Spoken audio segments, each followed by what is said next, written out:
Ли тоа во некоја држава, почитувани пријатели? Човекот вика поставете ме за премиер, а бега од соочување со народот, односно бега од позиција каде што народот треба за него да гласа, да го заокружи неговото име. Такво нешто нема никаде.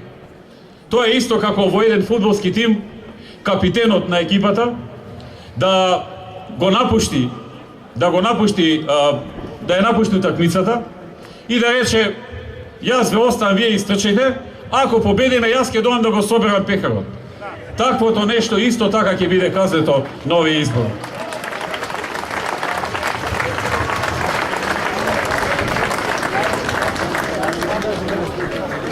Ги гледам исто така како се однесуваат и по прашањето на еден од најгорливите проблеми на нас, македонците, а тоа е прашањето што нашиот јужен сосед го отвори пред 20 на години, оспорувајќи го нашето уставно име.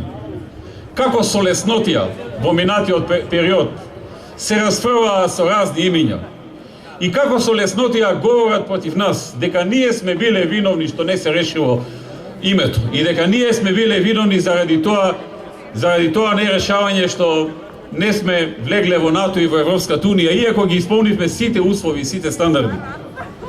И при тоа забораваат дека и НАТО и Европската унија во своите извештаи јасно кажаа дека единствената причина зошто Македонија не е внатре е затоа што сме блокирани од една земја членка. Забораваат и ги гледам деновиве говорат дека не бил проблем само името за НАТО, туку имало и многу други проблеми. Го гледам Стево Заев и Шекеринска и си викам, тие ли се ова Венизелос ли изборил дека? Исто како да го слушам Венизелос да ни се обрати во универзална сала, а не кандидат за председател на Република Македонија. Такви работи само грците зборуваат. Тоа е идентично со она што го кажа Венизелос пред еден месец во Брисел. И е идентично со она што го зборуваат сите грчки дипломати на секаде низ светот каде што ќе стигнат. И јас не верувам дека ова е случајно. Не знам како вие верувате.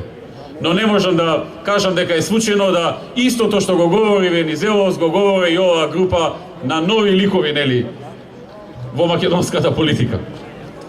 Почитувани пријатели, во оваа пригода уште еднаш сакам да истакнам дека пред нас имаме човек од една политичка гарнитура ВМРО-ДПМНЕ заедно со коалицијата за подобра Македонија, која во овој период заедно со него покажа дека знае да држи до зборот, дека знае да вети и да си го одржи ветувањето. Држењето до збор е основната работа во политиката за нас. И тоа е една од главните работи зошто во овој период ја добивавме поддршката на мнозинството граѓани во Република Македонија. Таков човек е потребен на Македонија, таква политичка гарнитура и треба на Македонија и на овој народ. Доста е од оние кои што во минатото со лаги и со интриги се обидуваа да го замајат народот. Ние сме политичка гарнитура која држи до зборот. Ние сме политичка гарнитура која воведе во Македонија пракса не само да ја добиеш до вербата, не само да се трудиш да го исполниш сето тоа што си го ветил, туку на крајот да излезеш и да си дадеш отчет. Отчет пред тој што ти ја дал до вербата. И за сработеното, и за тоа што не си стигнал да го сработиш, и да кажеш зошто не си го сработил. Тоа е ВМРО-ДПМНЕ. Тоа е коалицијата за подобра Македонија. Тоа е Ѓорги Иванов.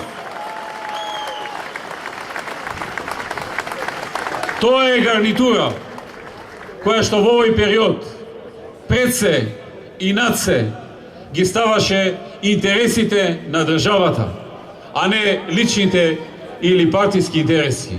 Нашето мото беше и ќе остане. Мотото на Ѓорги Иванов беше и ќе остане државата пред се. Да живее Македонија!